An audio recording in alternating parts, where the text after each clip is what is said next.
My name is Lila, and I'm an alcoholic. Hi, Lila. Thank you for having me back in Tulsa, Oklahoma. I'm glad to be here. You know, I also want to take a moment, he's not here, but he'll have to listen to the tape, to thank Charles. You know, we were just talking about Charles a minute ago, that he's a feeling rather than a thought, you know. He's just a feeling. And I really appreciate knowing him and having him in my life. And I also wanted to thank John Lancaster and his wife, who have, a few years ago in Tulsa, when we had a spontaneous discussion of the steps that turned into just 6 hours with a 15-minute break. It was really amazing that John was right there and taped that. And it's been very helpful to me and to a lot of people that I know to listen to that. And I always said that I would never do it again. But, you know, that's what you get for saying never. So now I'm back in Tulsa. And I also said that if I ever did, again, take a moment to try to just slow down and talk about the steps, that I would do it in Tulsa, Oklahoma, before I would do it anywhere else. And so that's what this weekend is really about. And as most of you know, in Los Angeles, Santa Monica, Jane and I and a number of people for many years have been practicing a step per month. And what we do in our life is the normal exercise of our program. But aside from that, we have practiced concentrating on one step every single month. It really works out very well since there's 12 months in the year. And I don't know how you practice anything without doing it over and over and over and over and over again. And every single year it becomes more exciting as we approach the year to do the steps. And every year certain things begin to pop out, and that is that you can pretty much count on how your life will change and be affected. And you'll start looking forward to that first, the January, when you look at that month and you think, this is the month when I'm going to think about what am I still powerless over in my life? Because isn't the steps really for people who are sober, trying to just live their life today? And so in the first month of January, you know, we talk about the honesty that's associated with that step and how to really be honest with yourself and what are you powerless over. And it used to be something as big as alcohol. And now it's something sometimes as simple as the guy next door.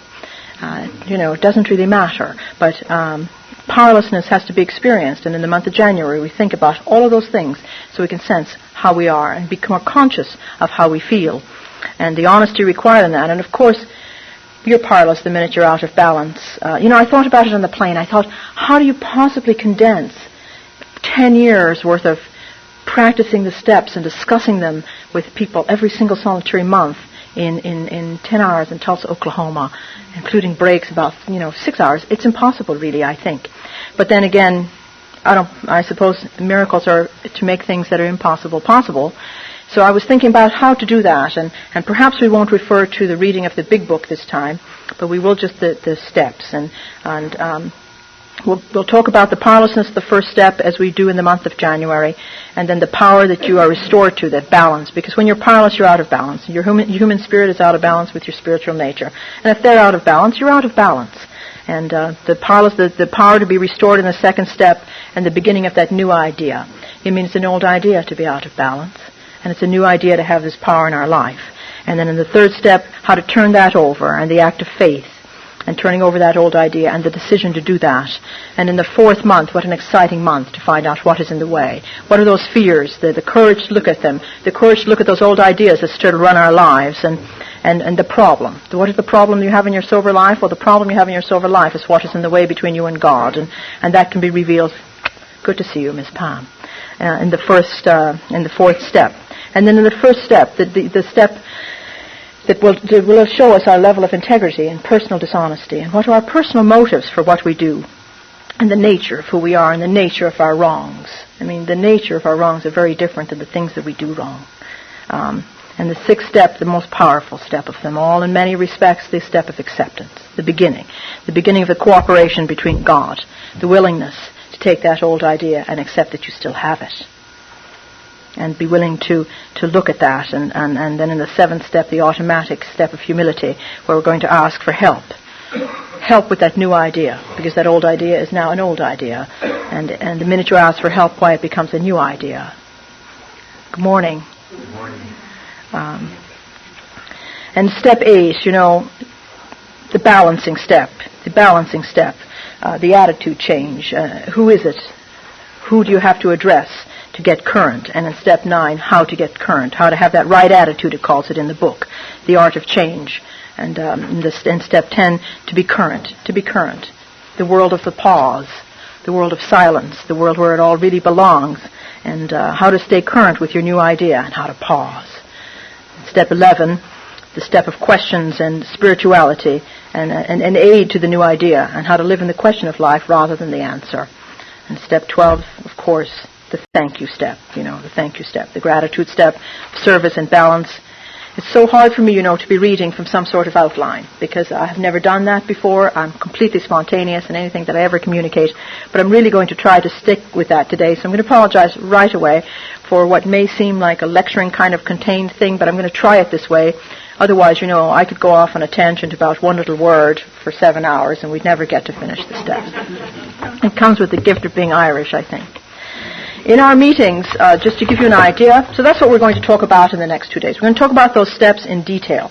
We're going to use the 12 and 12 and allow you in your own meetings to refer to the big book, because the manner by which you read the big book with sober eyes is completely different than the first year of your sobriety, the second year, the third year, the fourth year.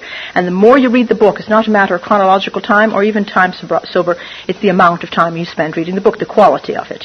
How many times are you going to read that book? And every time you read it, it'll mean more, you'll see something else, and you go, oh my God, I had no idea. And then the formation of this magic miracle is going to occur in your life because you'll be putting together all of these thoughts and you'll say, yes, this is the perception change that I have. This is who I've become. Often just reading a book that's got so much in it.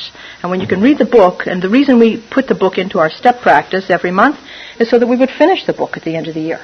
Because without the demand, as we met once a month, to have read part of the book, well, I don't know about you, but I probably wouldn't get around to it.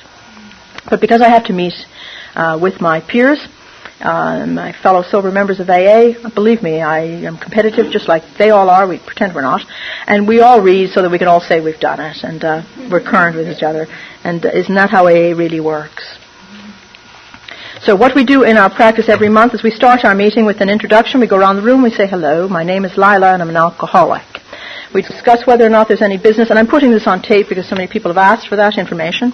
And then we discuss any business, anybody speaking, are there any meetings, is there any little information that we want to share with one another.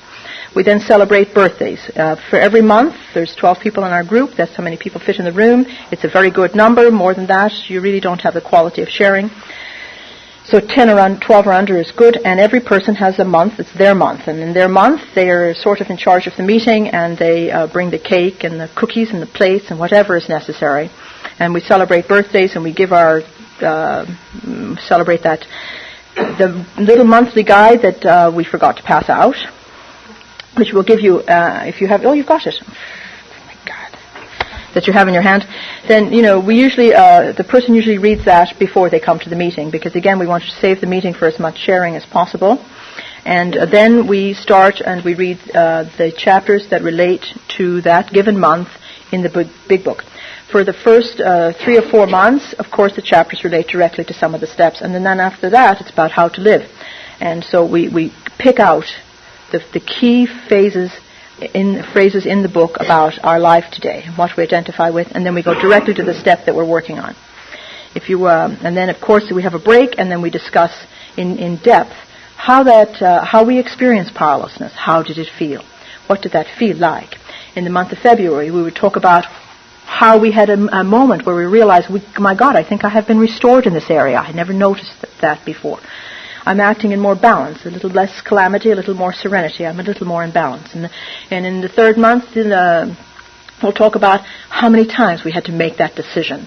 And we'll listen to what we think in that third month. And believe me, after you've listened to what you've thought for 30 days, you will be willing and eager to do an inventory. And then we do an inventory based on, and this inventory, of course, now is for people that are practicing the steps and already have had a sponsor and already have done all the typical, normal AA stuff. This is just on top of, because this inventory we do with nobody's name on it but our own. And we look at the fears that exist in our life today. Not necessarily in the past. If they happen to relate to the past, isn't that nice? But the fears that exist in our life today, this very moment. And in the 5th month, we're all eager about how much we have to talk to one another about and how we're going to refine those and what old ideas we are left with. And we work with each other to pick one old idea. You can't work on all of yourself, all of these things. So in the month of May, we pick an old idea out of this inventory and out of this discussion. And that old idea, we stay with that for the whole year. And then in the month of, pardon me? Yes, and now like an old idea, for instance, the old idea in the month of May would be the most common old idea of them all. I am not enough. I mean, isn't it not the basis really for almost everything? And so in the month of June, the acceptance month, we accept that we still have that old idea that we are not enough. And the acceptance of that old idea that we are not enough makes us entirely willing. And in the month of July, we are delighted to go around and say, help me, help me, help me to feel that I am enough. Help me, help me, help me, help me. If you say help me every single solitary day for 30 days, you will intuitively have a spiritual memory that will kick in and begin to automatically say it for you when you can't say it for yourself. It's a marvelous thing. In the month of August, we discuss, and we're always shocked about how many people are still in our life that annoy the hell out of us for some reason or the other. And we are conscious of that. And it's nothing more than become conscious of your spiritual application of life. That's really it. And then in the 9th month, we go about how to amend our own mind, our own thinking on a daily basis. So you look in the eyes of somebody and to see them through new eyes about the 3rd or 4th or 5th or 6th day, it's really amazing how unconsciously I have had so much anger, rage, and resentment that I didn't even realize until I was conscious of it. And then I saw them as, fellow children on the path. In the 10th month, we talk about how hard it is to pause, how hard it is to stop, how hard it is to just pause and realize we're making a new mistake. They call them in the big book new mistakes. I mean, for once you've turned a mistake over, it's over. Once you've turned it, it's gone. You've done the inventory, it's gone. If you happen to bring it back today, which is a brand new day, it's a new mistake. And that's what we do. We pause, we pause, we pause, we pause. Pausing is so difficult. And in the 11th month, if you've paused a lot, then you're full of questions. Because in the pause, you'll say, what am I to do? How can I do this? What do I do? Where do I do it? Should I do it? When do I do it? How do I do it? Those are questions that belong with your God. If you know the answer, you're in trouble. It's your answer. No question that it's limited. The question of life really becomes the most exciting thing. I mean, if you're typical of most people on AA, like myself, then you will have gotten sober and immediately gone out there to create the answer. You'll find out you didn't do a very good job. You're missing something. But because you stayed sober and attended meetings regularly, then what you're missing, you'll be able to say, what is it? Where are you? How can I find you? I don't even know if you exist. Please exist.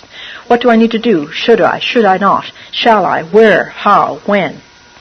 Is it a mistake that, if there's no mistake that you're here this morning? Searching, searching, searching. Wouldn't it be sad if we found what we were looking for? It's the journey. It's the searching. It's the consciousness and the conscious contact of that searching in the 11th step that's so satisfying. It's knowing that when you ask the question and you go to sleep at night, that just because you're asleep, the whole spiritual universe has not shut down. That you might be in the biggest pause of it all. That the greatest miracle of all may be happening while you're sound asleep and can't get in your own way. And then the 12th month where we go around and we consciously every day say thank you, thank you, thank you, thank you, thank you, thank you, thank you. So we can experience what is gratitude. And that's really how it works in an overview for us. And today we're going to go through the first 7 steps in the 12 and 12, including that general overview of that inventory, which has really been a wonderful experience. I will tell you just so that it should not be ignored, even though I won't go into it in detail now on the tape, and that is that the first, the chapter, The Doctor's Opinion, and Bill's Story, as you're reading those in your meetings, or with whoever it is that you share this journey with, the Doctor's Opinion and Bill's Story is the problem, step 1. So when you're studying step 1, you're studying the problem, which is Doctor's Opinion and Bill's Story. It tells you all you'll ever need to know about the disease of alcoholism. Chapters 2, 3, and 4 in the big book all relate to step 2. It'll tell you everything you'll ever need to know about the solution to that problem. everything you'll ever need to know. Chapter 5, how it works, is step 3 and 4.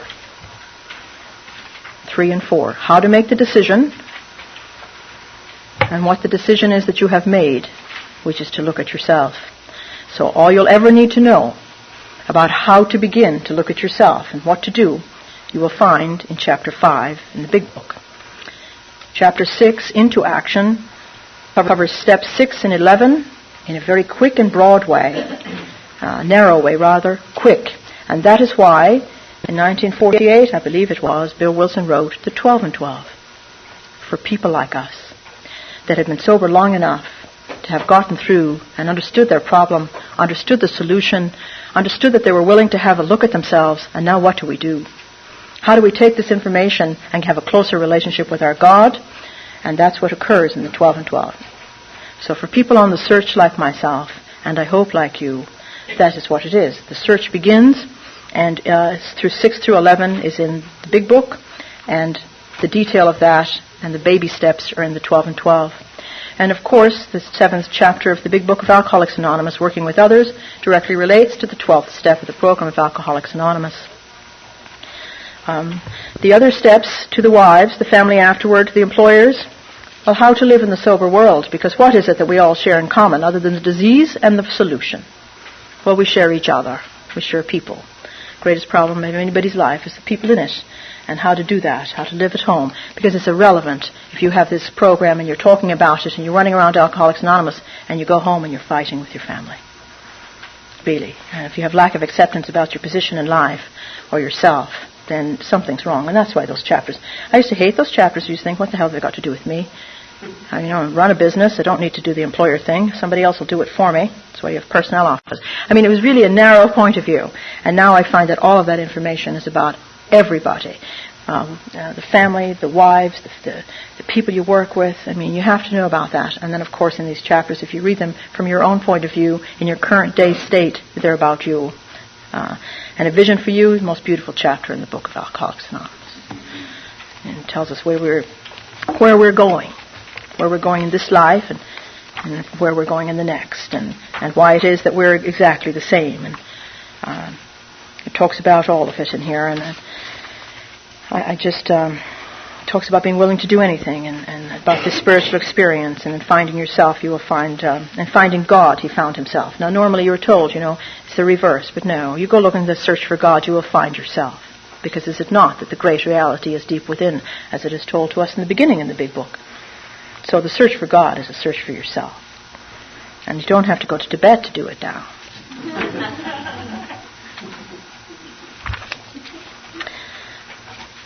And it talks about the acceptance, the great acceptance of the people, the first few 100 people in Alcoholics Anonymous, all with under 4 years of sobriety. They had seen miracles, and one was to come to them. They had visioned the great reality, their loving and all-powerful Creator. That's really extraordinary, isn't it, that kind of acceptance with so little time. So I'm going to put the Big Book away now, hesitatingly, but I have to, for sake of time. But in your meetings, I would hope that you would not do that. I have found with the steps, I want to make sure now that I'm not off. Also today, after we finish the 12 and 12, it would be wonderful if we could leave today, and we'll have some time at the end of the day. I'm going to make sure there's some time at the end of the day. We'll go through the steps, we'll take a couple of breaks, and then at the end of the day, perhaps we can perfect a new idea. First find out what the old idea is that you may have come with here today about yourself, and leave here with a new idea. A new idea that will actually, I can guarantee you, if you spend a moment with it every day, will totally and completely change your life. In a very big way. Maybe not the outside, but certainly the inside. Very good chance it'll change the outside too. It certainly will change your perception of everybody and everything in your life. I think the most important part of the 12 and 12 and the beginning of the study of the steps happens to be the table of contents. Because if you're really in trouble and you don't have much time and you left your glasses somewhere, you can't read a long time. If you open up the 12 and 12 and you look at the 12 steps in the table of contents, they'll save your life. And in a brief way, and this is how I, for myself over the years, have come to read this book. On page 5, and I won't, I see you have your 12 and 12. The first step, we admitted we're powerless over alcohol. Admission of the powerlessness is the first step in liberation. Well, we know that. But to admit that you're powerless over everything else in your life will begin to make this unmanageability go away. And isn't that what you want to do? Catch it really right at the beginning. And step 2 is a rallying point to sanity, a right relationship to God. And I'm reading right out of the book. So there's a degree of balance there when you get this power back. And step 3, dependence as a means to independence. You don't have to worry about writing anything down, or anything like that, because between the printout and your own study, because isn't the program, nobody can do the steps for you. I can just tell you what my experience is and what I look at when I first look at the book, but, it's for you, it'll be what you do and how you look at it. And this is what I see. And this is nothing more than to have the opportunity to share with you. Dependence is a means of independence in the third step. And the fourth step, the motive. How instincts can exceed their proper function. Step 5. And the other reason I want to be a little slow on the tape, to be perfectly honest with you, is there's a lot of people. I attended a meeting for the blind, and I want them to have this tape too. So I'm trying to be a little more exacting. How instincts can exceed their proper function is the motive. Step 5 will be our reactions. Beginning of true kinship with man and God. Lose sense of isolation. Receive forgiveness and give it. Learn humility. Gain honesty and realism about ourselves. That is a new idea, by the way. Step 6, acceptance. Necessity of taking action. Point at which we abandon limited objectives and move toward God's will for us. A limited objective versus God's will would be entering this fourth dimension that they talk about in the big book. And in your meetings, you'll find that they will correlate. They'll be talking about the fourth dimension at the same time that you will be studying the step that will tell you that you want to leave. Step 7, they help at the beginning of asking questions, the beginning of asking for help. The avenue to true freedom of the human spirit. Strength from weakness. Self-centered fear is the chief activator of defects. Step 7 is a change in attitude which permits us to move out of ourselves and toward God. Step 8, the judgment. The necessity of an exhaustive study of the past, the kind of harms done to others, avoiding extreme judgments.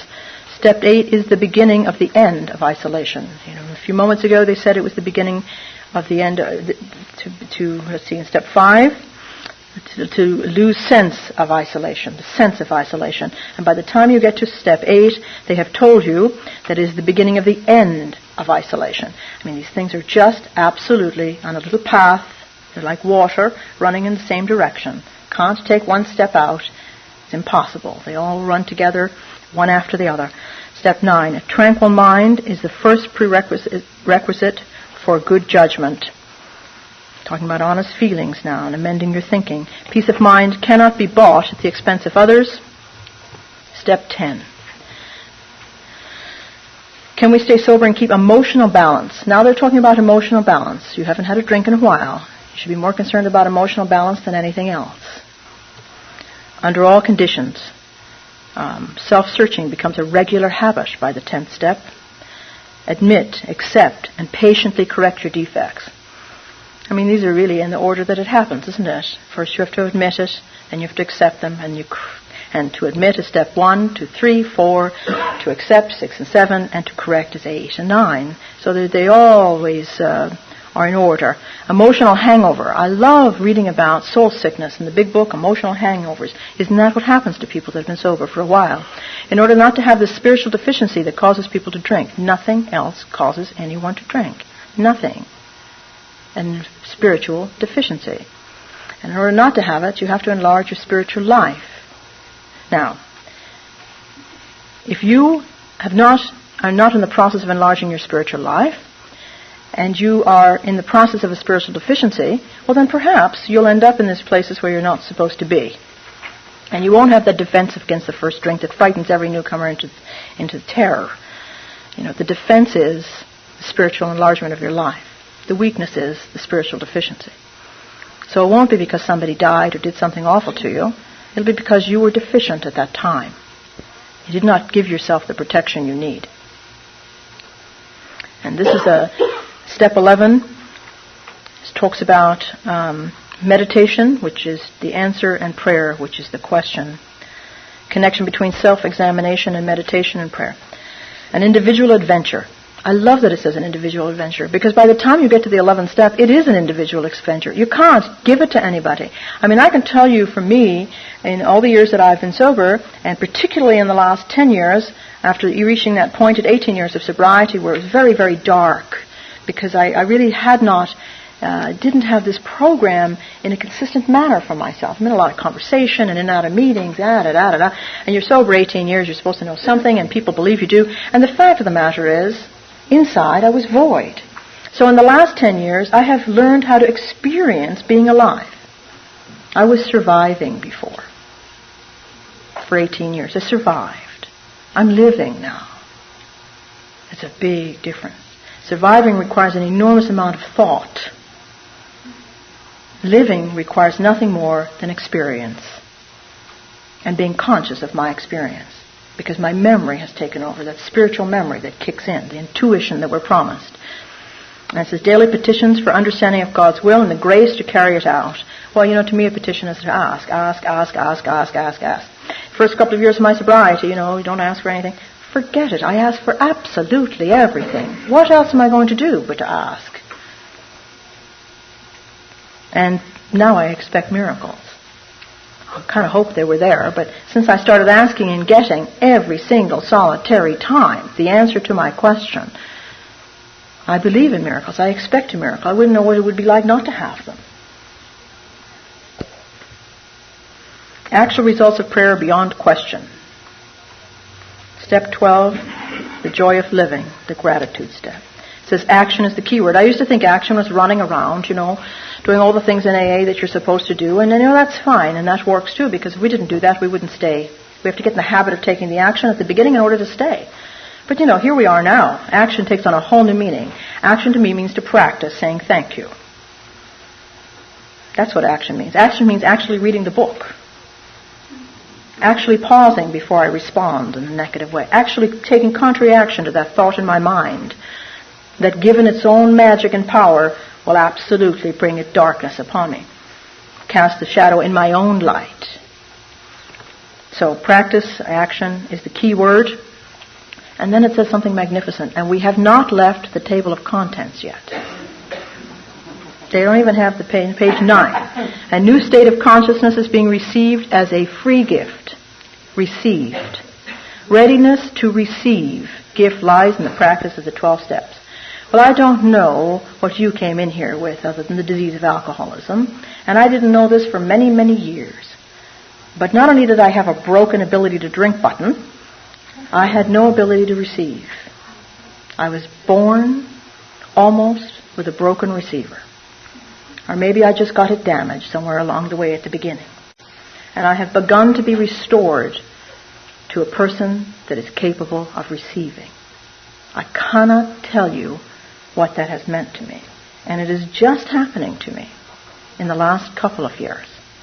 The ability to receive. I had no understanding what that meant. I understand about giving. Kind of have to end up understanding about that if you're on AA for any given period of time. I mean, we're always actively giving. But oh my God, what I did not know about receiving. And it says right here, a new state of consciousness and being is received as a free gift. The readiness to receive the gift lies in the practice of the 12 steps. I mean, if anybody would have told me that this God that I was unsure even existed, that had taken so many changes and forms and continues to do so, that I would be able to receive all of that it was never not there, that it was always there, that it was so gigantic and so big, and that all I had to do was make way to receive it. Oh. So, this is a giant promise, these 12 steps, aren't they? It says, the magnificent reality is what they call the receipt of that gift. The magnificent reality, written right here in the table of contents. I mean, do we need to go any further? I could spend the rest of my life on this. Readiness to receive a gift lies in the practice of the 12 steps. The magnificent reality. Period. And then it goes on to say, what about the practice of these principles in all of our affairs? I mean, how do you make this how do I now restore my spiritual memory? Because I was born to receive. I was born to receive so that I could become a channel to give it away, to make more room. I mean,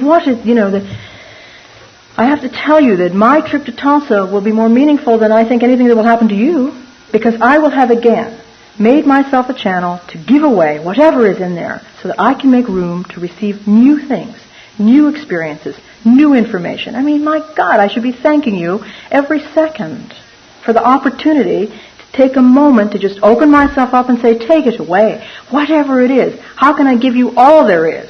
Because I'm going to get so much more.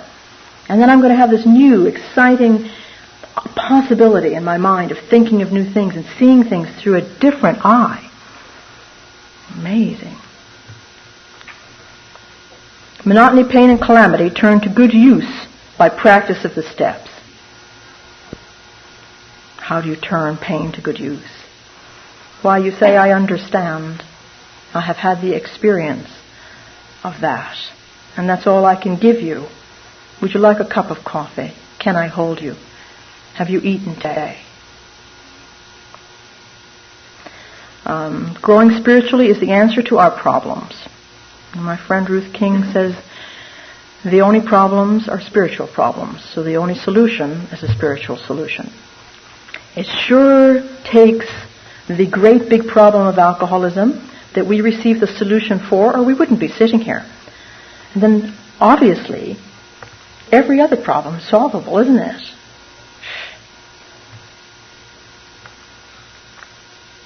Growing spiritually is the answer to our problems, placing spiritual growth first.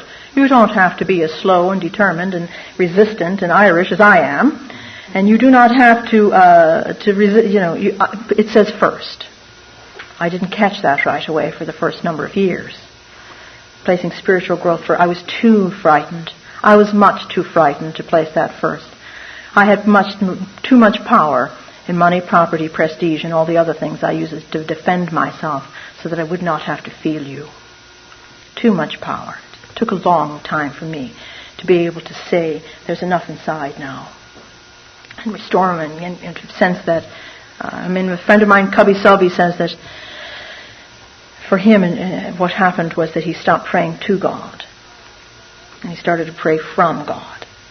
And the day that I heard that, I cried openly in a meeting because I understood for the first time in my sobriety that it was really true, that this great reality was deep within, that this creative intelligence was constant and forever and available. It is I that did not access it. That they called God friend. Friend.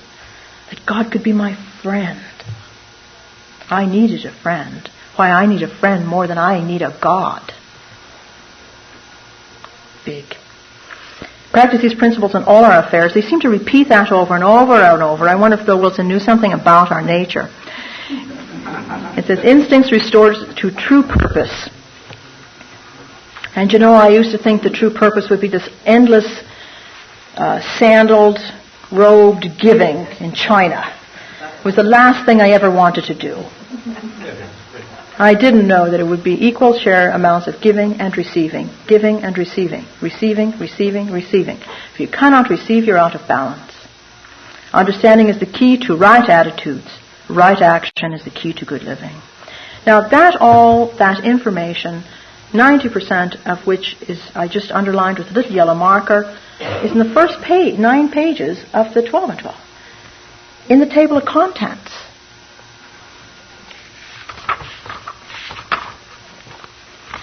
In the foreword, it says, it presents an explicit view of the principles by which AA members recover and by which their society functions.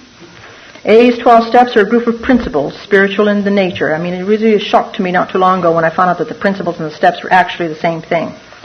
Spiritual in their nature, which if practiced as a way of life, can expel the obsession to drink, and enable the sufferer to become happily and usefully whole.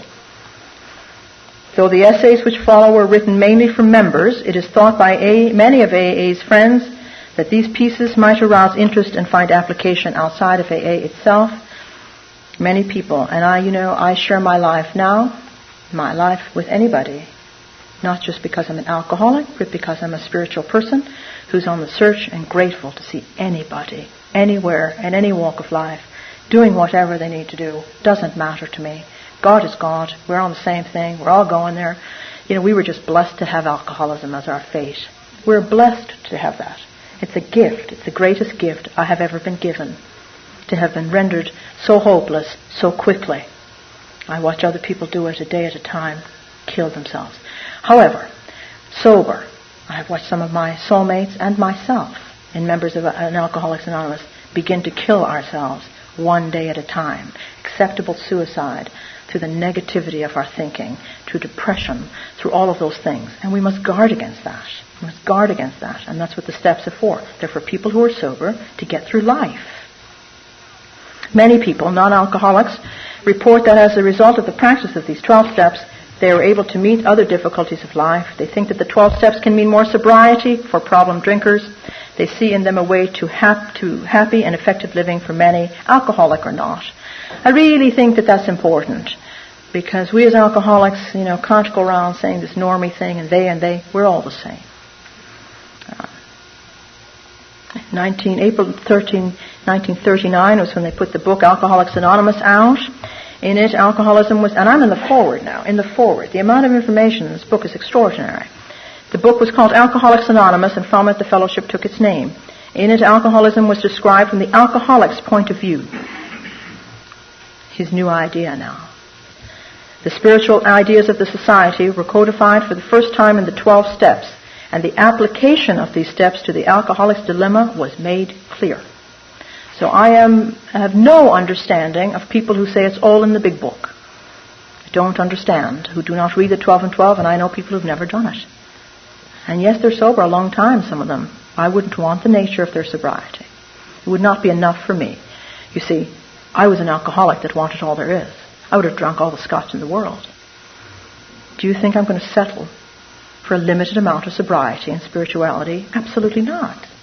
I'm an alcoholic. I want all there is. The book Alcoholics Anonymous became the basic text of the fellowship, and it still is. This present volume, the 12 and 12, proposes to broaden and deepen the understanding of the 12 steps as first written in the earlier work. Of course, now, Bill Wilson was 13, 17 years sober, something like that, and he knew a whole lot more. A whole lot more. Alcoholics Anonymous in 1939, the pioneering period ended, and a chain reaction set in as the recovered alcoholics carried their message to still others. Recovered.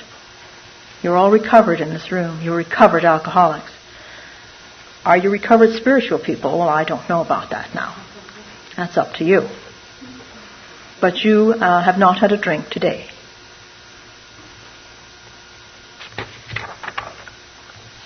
And that's in the forward. A lot of information in there, isn't it? First step of the program of Alcoholics Anonymous. We admitted that we're powerless over God, and that over alcohol, and that our lives have become unmanageable. I'm powerless over God, too. That was probably not a slip there. The steps take us from beginning to believing in God to knowing there's a God. One of the spiritual contributors to our program, Carl Jung, was asked on his deathbed if he believed in God. And he said, "Oh no, I do not believe in God. I know there is a God." That's extraordinary. And I think that's what the 12 steps do. I think they take us from beginning to believe to knowing. And oh, what a feeling it is. You have to know the problem in order to know the solution. And then as you read the doctor's opinion in chapter 1, well, that'll tell you what the problem is. It says right here, in the first 3 lines of this chapter, this step, who cares to admit complete defeat? Practically no one, of course. Every natural instinct cries out against the idea of personal powerlessness. It does not say drunken, down on the ground, falling down drunk, powerlessness. You are sober people. It says personal powerlessness. Lack of acceptance is personal powerlessness. Lack of humility. The results of soul sickness that occur as a result of those kind of things when you're sober a number of years. Personal powerlessness. We have warped our minds into such obsession for destructive drinking that only an act of providence can remove it. How many of you have been sober and allowed the thoughts to get away with you and have warped your mind into such destructive thinking that only an act of providence can remove it? And if you stay around AA and continue to go to meetings and don't drink, why, you'll have that opportunity. But if you don't stay around AA, then you're going to make the decision to drink. That's why you have to stay no matter what, even when you don't believe it. Staying is the most important thing of all. It talks about how powerlessness will bleed us of all self-sufficiency. Another way of saying unmanageability. All will to resist its demands. How many of you have ever been obsessed? Have you had any will to resist the demands of that obsession? Not really. Talks about once this stark fact is accepted, our bankruptcy as a going human concerns is complete. It says, take our first steps toward liberation and strength, our admission of personal powerlessness. They say it again. I mean, I love that Bill Wilson was so redundant. He either repeats exactly the same statement, so we were sure to get it, or he says it in just a few, changes the words ever so slightly. But the redundancy in the book is fantastic. I need that kind of thing. First it used to annoy me, when I was in a rebellious stage. Now I'm grateful for it. We know that little good can come to any alcoholic who joins AA unless he has first accepted his devastating weakness and all its consequences. I mean, that is really a clear statement of surrender. Later on, it becomes a definition for the sixth step.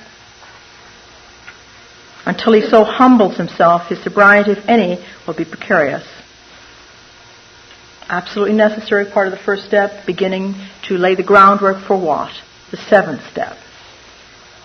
I mean, your first 24 hours of sobriety lays the groundwork for the change of your whole life. That surrender, that humility, that willingness. Wow, if we could only have it as we had it when it was under that little umbrella and grace of God that we had in the first 24 hours, 48 hours, 60 hours. Most powerful spiritual moment of my life. It took me 18 years to remember it. It's taken me the last 29 years to say, oh, how powerful it was. Perhaps I can now begin to experience it a thought at a time. Of real happiness he will find none. Well, what is real happiness? You can be sober, but without the willingness of acceptance in the sixth step and the humility in the seventh to ask for God's help, well, then no real happiness can really happen because you're still self-reliant. You're still doing it yourself.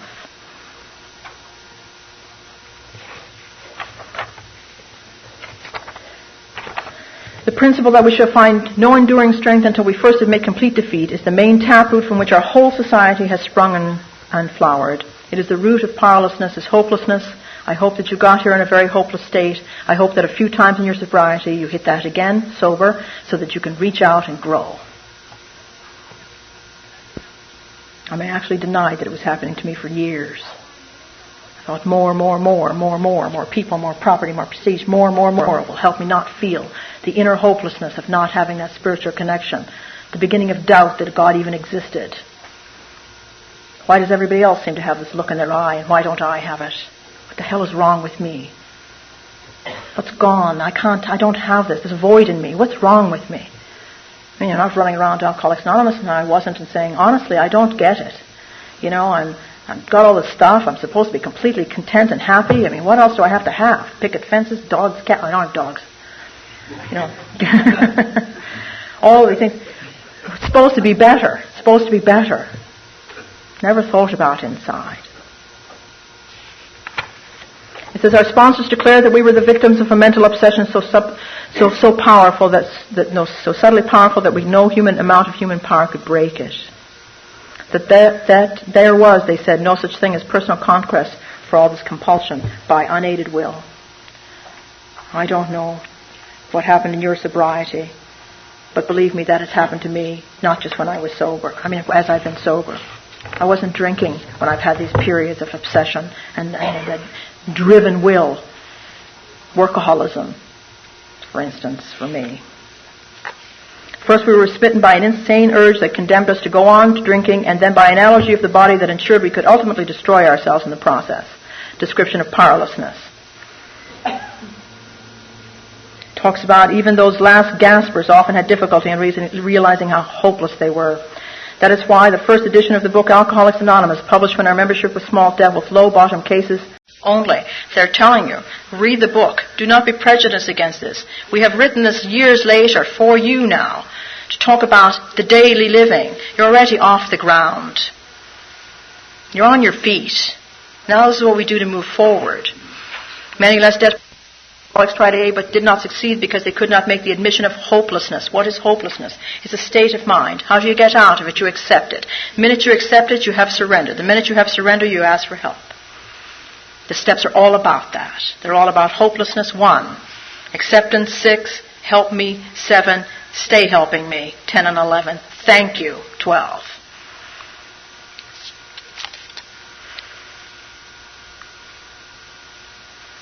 It was then discovered that when one alcoholic had planted in the mind of another the true nature of his malady, that person would never be the same again. Along the way, a few people have planted in my mind that my problem was a spiritual deficiency. Way before I found it in the book, I heard about it. And I saw these people, and they said to me, if you go on the search for God, oh, thank you very much, James. If you go on the search for God, you will find a happiness you will be unable to describe. In fact, if you try to describe it or put a limitation on it and a result, it will be limited. And they planted that seed. And I listened to these people because I knew one of them was Betsy Riordan. We used to go to yoga class together, and she was over 1,000 years. And she was much more limber in that yoga class than I was. And I couldn't understand it. And I thought, Jesus, if this spirituality can make you this limber. So it doesn't even matter what your motives are. But she planted that in my mind. And I think we do that with one another when we talk on the phone or when we read something or we're in these step practices and we're willing to practice a step a month and we're doing it with a friend or 3 people or 2 people or 10 people. It doesn't really matter. As long as you've got a buddy in the car and you're driving down the street to have a cup of coffee and you're talking about that, well, that's what we're sharing, the true nature of our melody. And what it is now is to avoid soul sickness and to have a connection with the Spirit. That's what it is for me. And it says the answer is that few people will sincerely try to practice the AA program unless they have hit bottom. I did not sincerely try to practice. I did it, but didn't practice it. The program of Alcoholics Anonymous is outlined in the 12 steps until I hit a spiritual bottom. I didn't do it. For practicing the AA's remaining 11 steps mean the adoption of attitudes, which is the preparation for a miracle, and actions, which is to activate the spiritual intuitive memory that almost no alcoholic who is still drinking or obsessed can dream of taking. Under the lash of alcoholism, we are driven to AA, and there we discover the fatal nature of our situation. When we first got sober, we know what that was. Now it's a darkness. They describe it in the 7th step on page 73 as a retreat into this dark place. Then and only then do we become open-minded to the conviction and as willing to listen. To listen for what? For the answer? As the dying can be. We stand ready to do anything which will lift this merciful obsession from us. Some obsessions render us so powerless that we lose hope, which leads to unmanageability. The root of alcoholism was hopelessness. The root of power is hope. So they leave you knowing that the power and the hope comes in the 2nd step. And anything placed in front of my God today will render me hopeless and powerless. Absolutely. Anything. That's why I don't go anywhere I can't bring my God. We have become one and the same. Step 2.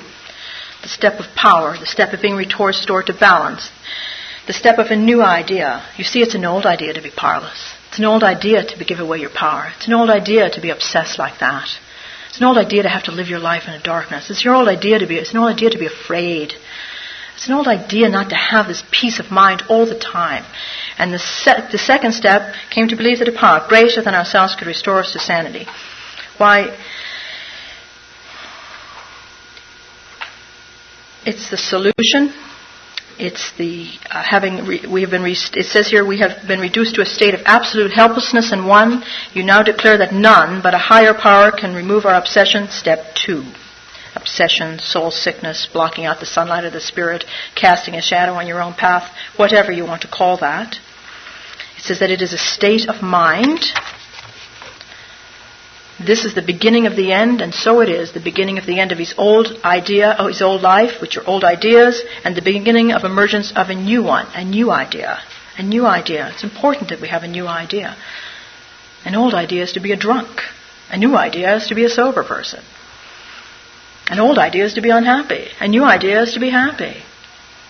An old idea is to have treacherous peace of mind. A new idea is to have consistent peace of mind. And this is where it states the first slogan, take it easy. Alcoholics Anonymous does not demand that you believe anything. All of its 12 steps are but suggestions.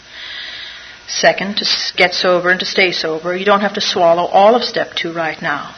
Little did they know, and I know that they would tell me what this would mean. It will take me the rest of my life, and I'm very lucky many more lives to swallow all of step 2. Looking back, I find that I took it piecemeal myself. Third, all you really need is a truly open mind. Now, what does a person who has a truly open mind, how do they behave all the time? What is the one characteristic of a person with a very open mind? Well, they ask 1,000 questions. They live in the question of life. They're curious. They're always asking questions. And he says again, just in case we didn't get it, and again I say, all you need is an open mind. The minute I stopped arguing, I could begin to see and feel. Right there, step 2 gently and very gradually began to infiltrate my life. He didn't just say, I begin to see and think. He said, I begin to see and feel. Right now, right there, step 2 gently and very gradually began to infiltrate my life. Well, what that means to me is that my higher self, my integration of my higher self, the better nature of my angel, whatever you want to call it. And it's the beginning of how to come to believe. Because you have to stop fighting everything and everybody. And that's an old idea, that we have to fight everything and everybody. And the new idea is that we don't have to fight everything and everybody. To acquire it, I only had to stop fighting and practice. Times I've used the word practice because I'm reading it out of the 12 and 12. The rest of AA's program as enthusiastically as I could. You'll be sure to discover one that suits you only if you look and listen. This is a God they're talking about. Many a man like you has begun to solve the problem by method of substitution. And so too it was for me that I substituted the God from Ireland and the convents and all of this to another God and to another God and to another God. And I brought the old one back and I added a new one and went to angels and I got rid of them and I brought them back. And it's a process of substitution, and so too is life. Put your hand in the fire enough times, you'll start substituting. Surely you can have faith. Even the minimum of faith will be enough. You will find many members who have crossed the threshold this way. This is really an important part of the 12 and 12 for me. It says, so I'll take a moment. You can, if you wish, make AA itself your higher power. There's a very large group of people who have solved their alcohol problem. In this respect, they are certainly a power greater than you, who have not even come close to a solution, who may not even come close to a solution. Surely you can have faith in them. Even this minimum of faith will be enough. You may find many members who have crossed the threshold this way. I personally am very uncomfortable when the group is the higher power or a person is the higher power, because it's just supposed to be a threshold. When I read this, I became a better sponsor immediately, because I realized my responsibility was to assist that person cross the threshold so that they would have their own relationship with their own concept of their own God. And it couldn't be mine. All of them will tell you that once across, a lot of people never cross. It's their own choice. Once across, their faith broadened and deepened, and relieved of the alcohol obsession, their lives uncountably transformed. Very important for me to know that my role in Alcoholics Anonymous is nothing more than to hold somebody's hand across the threshold because somebody held mine, so that they get ready to hold somebody else's hand across the threshold. Really important. And when I was very little in Ireland, my favorite little picture, we have pictures around our necks on the walls, and we had them everywhere, was the angel going over a bridge with two little children, because I was terrified of water, terrified of water. And when I would have to cross the little river from my grandmother's house to my Aunt Annie's house, very short distance, Dave the dog would have to take me. And Dave would step on the outside, and I would walk in the center. And I was so hoping that this angel was really, really real, because I would pretend I was under the wings of this angel, just like in the picture when I was crossing over this little bridge. I mean, the most ripple in that water came from an odd salmon jumping up and down. But to me, it was a big, huge, it might as well have been Niagara Falls that I was crossing. And later on in my life, I now relate that to how I must be with people who, when they first come onto the program, I have to protect them and fold them into my wings and make sure that they know the simplest of things, like I needed to be told.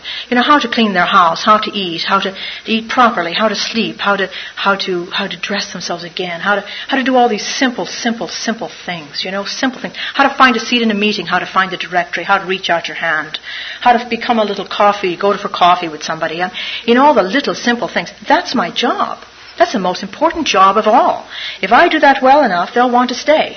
And if they want to stay, well, they're going to run into enough people, hopefully, that are going to talk about God. That when they, say, thank you for my sobriety, thank you, God, thank you this, I found this thing, I'm changing, I'm just a better person, I've had a completely different outlook on something, which is a miracle. And then they're on their way. And then I can let go of that wing and let them make their mistakes. And let them fall down and get up. Because if I've done a good job of protecting them across the bridge, they have crossed the threshold, then nothing can happen to them in Alcoholics Anonymous unless they drink. Nothing can happen to them. They can't make a mistake. And every experience that they have, why, it's only going to bring them closer to God. So it's impossible, once you cross the threshold, in my opinion, to have a bad experience. There's no such thing as good or bad, black, white, it's all the same. It's only experience. And it only leads closer to God. And then they go on here to describe, and I won't take the time to do it, the difference between agnostic, religious, atheist.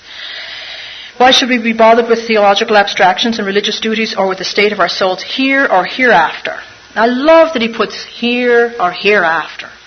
I was the kind of alcoholic that when I chose to die that night, I did not kill myself. I ended up on AA instead. Can you imagine?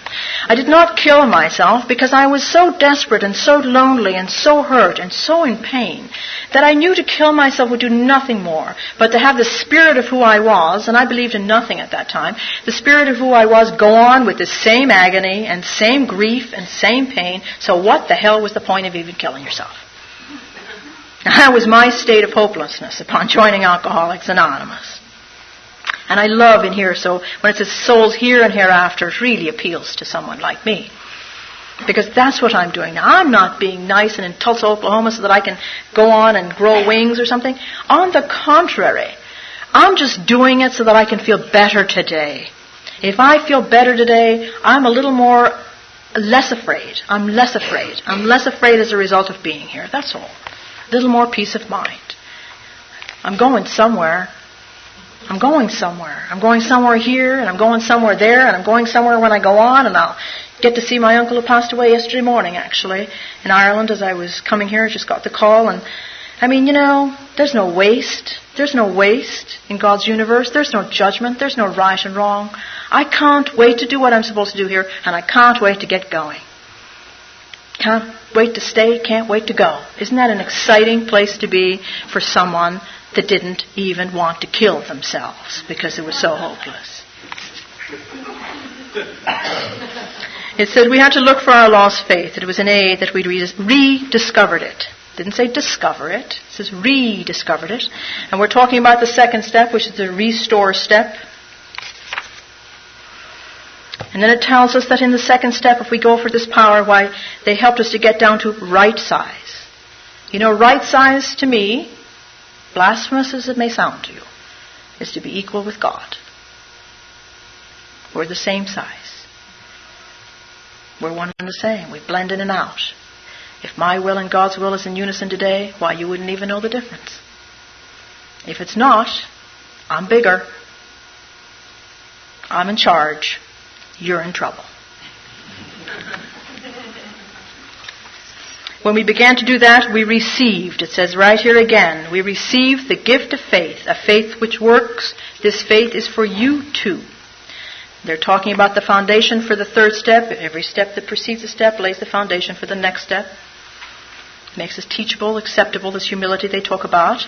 By their example, they showed us that humility and intellect could be compatible, provided we placed humility first. When we began to do that, we received the gift of faith, a faith which works. This faith is for you too. I love that he wrote so gently and so kindly and so givingly, and I like sitting around the fireplace. This faith is for you too, just in case you think that it's not. This meant, of course, that we had to substitute negative thinking for positive thinking. Negative thinking for positive thinking. A guy said to me once, all this feely stuff you talk about, and negative thinking and positive thinking, what the hell's that got to do with Alcoholics Anonymous? This is an action program, for God's sake. And I said, it says here, this all meant, of course, that we had to substitute negative for positive thinking. I thought, well, you must not have read the 12 and 12. But then you spilled more on your tie than I drank, so what the hell, That's how it works.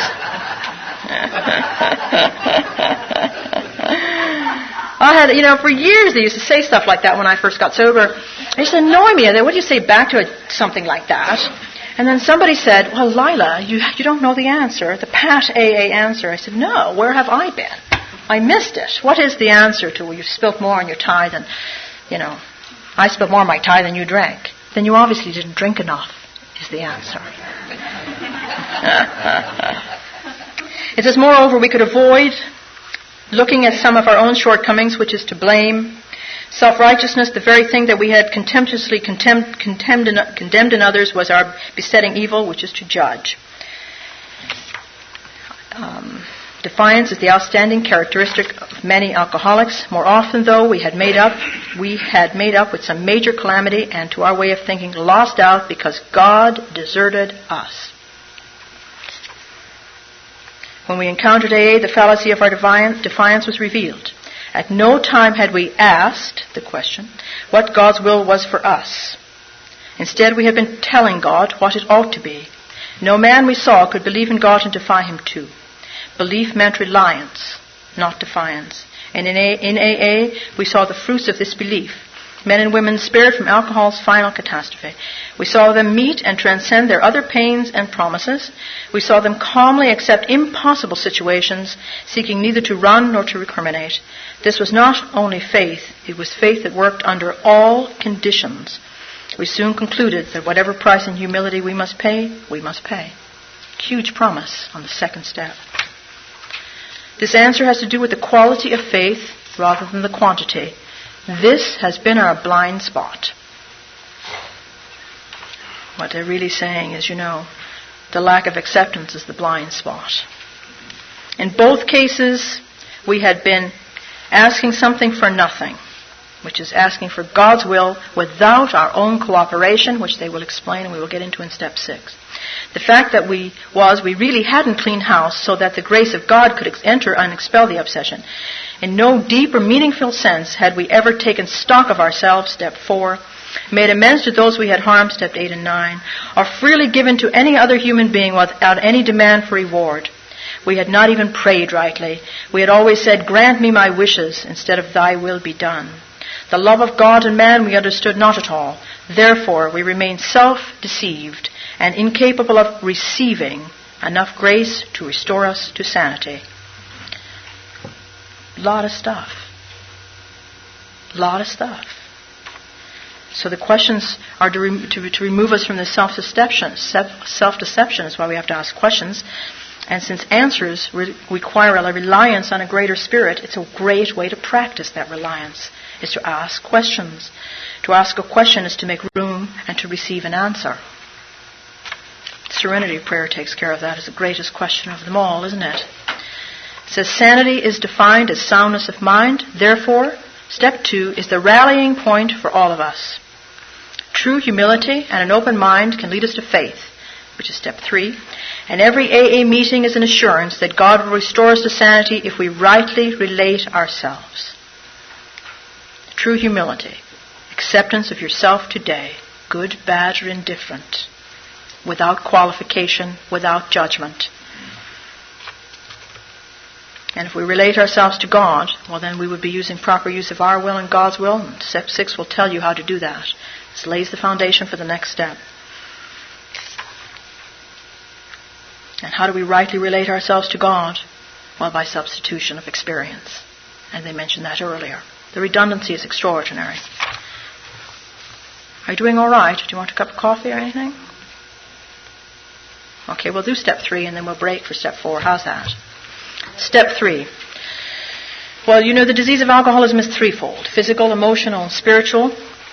And this is a decision. This is a very important step. We made a decision to turn our will and our lives over to the care of God as we understood that God. A decision to go for this new idea, which step 2 now is. You see, the old idea is step 1, that you have to live in a powerless state of unmanageability. And the new idea is that you can be restored, and you can be restored to balance. That's a brand new idea. Now, the decision is you're going to stay with the old idea or you're going to stay with the new idea.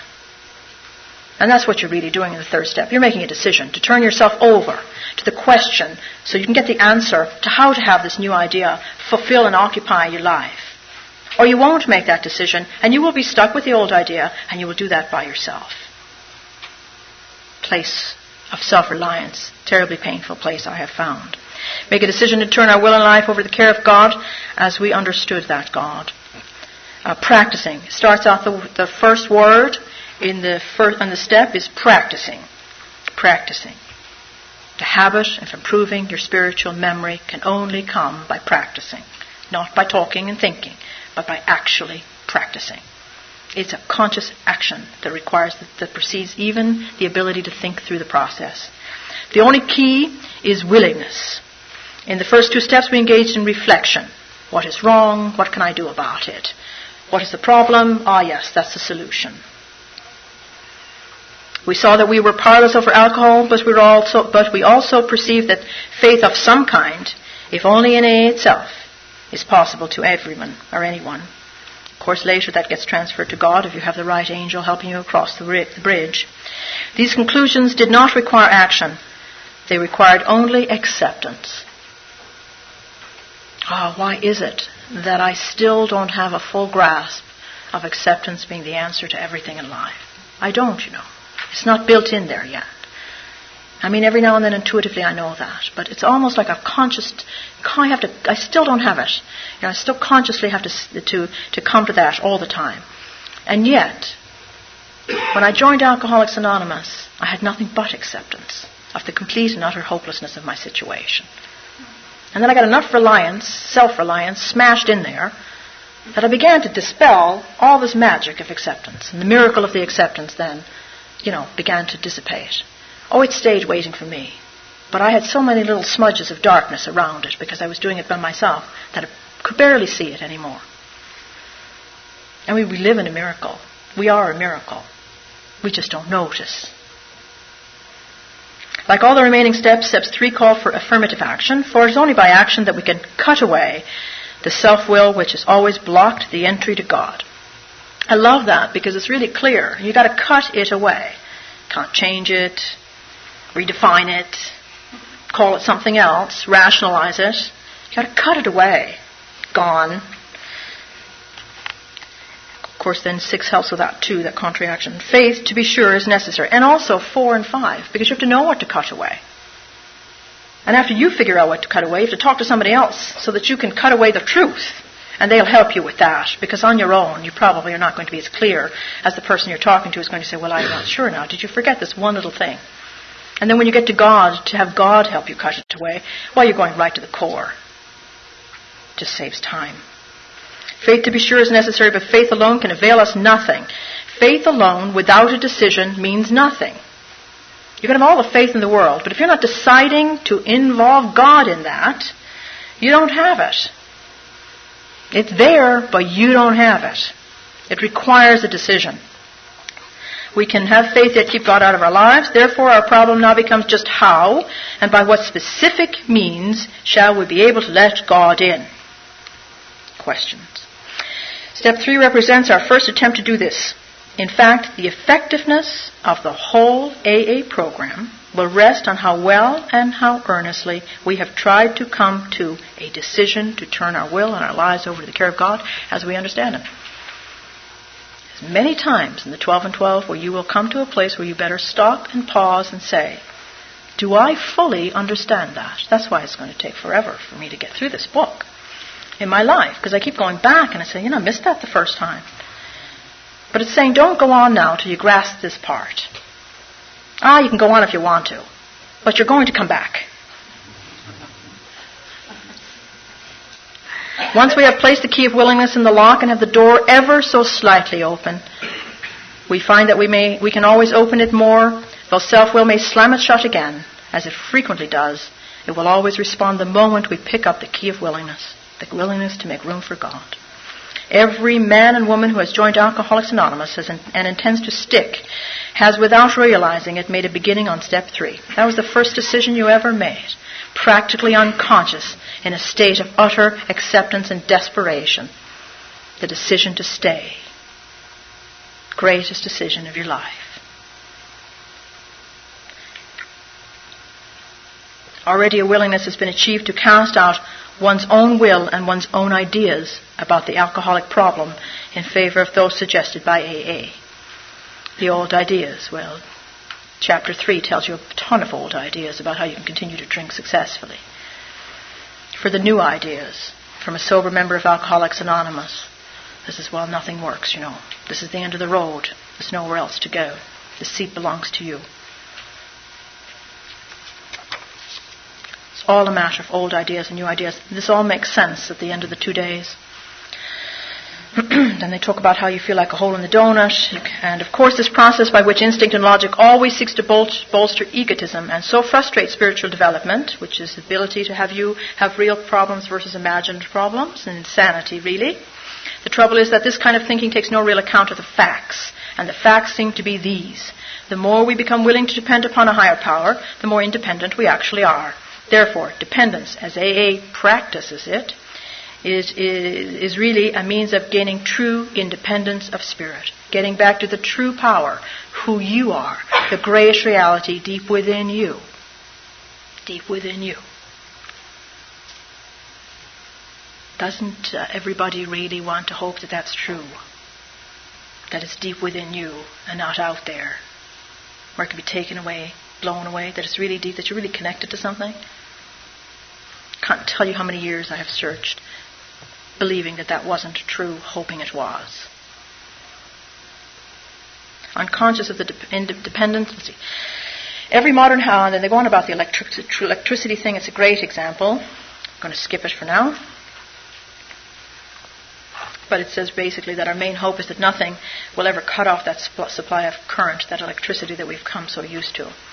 Well, I don't know, but from once you start the search for this spiritual thing and you get a little bit of it at all, then the most horrifying thing will be when you think that's cut off and you don't have this conscious contact. And if I were to define what insanity means for me today, it's that I have, for a moment, not had that conscious contact with my God. It's a horrible place to be. At the moment our mental and emotional independence is in question, how differently we behave, how persistently we claim the right to decide all by ourselves just what we shall think and just how we shall act, that is the problem. But all of our decisions are ours alone. Besides, we think there is no one that we can blame. It says here we can surely trust. But isn't that really what we do, is we blame them? And then it talks about how each man plays God and what happens as a result of this self-reliance on step 3. When you don't make the decision, I am filled with anger and fear. I am right and you are wrong. Self-righteousness imposes its will upon the rest. I have less peace and less brotherhood than before. It is a bone-crushing juggernaut whose final achievement is ruin. And they describe hopelessness. They describe what happens if you don't make the decision when you have the knowledge. Sober.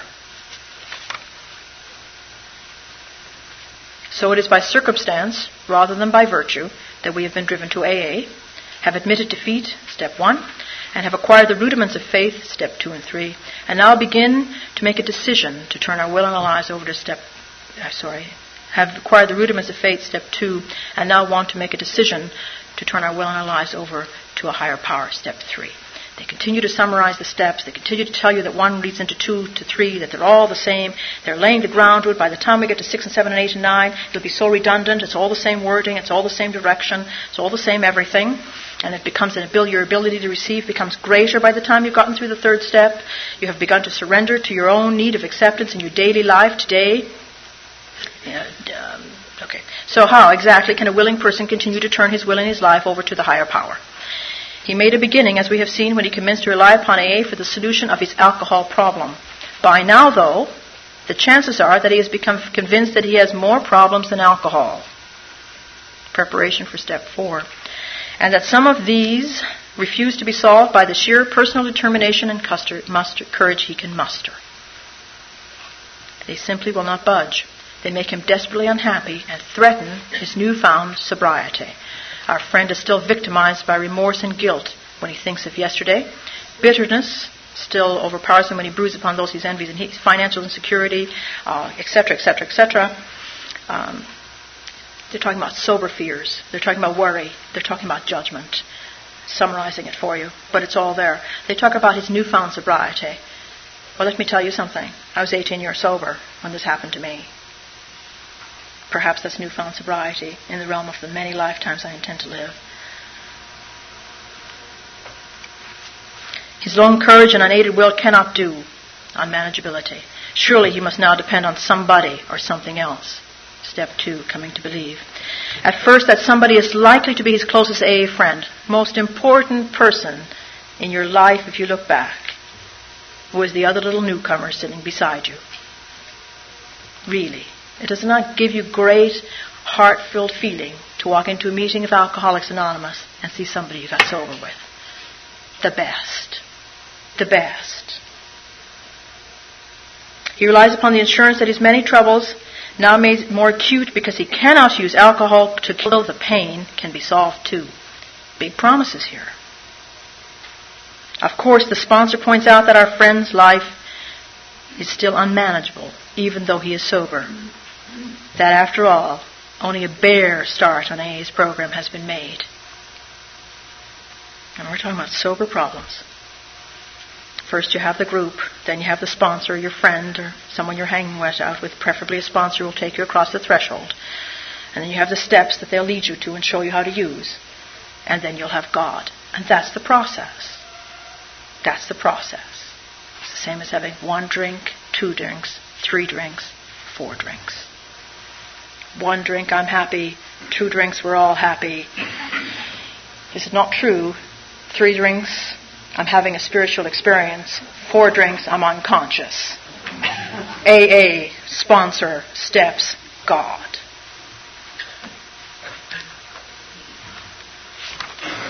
This is just where the remaining steps of the AA program come in. Nothing short of continuous action, practice, upon these as a way of life can bring the much desired result. Then it is explained that the other steps of the AA program can be practiced with success only when step 3 is given a determined and persistent trial. I mean, I could spend a year on step 3 and not be ready to go on. That's why we limit it to a month.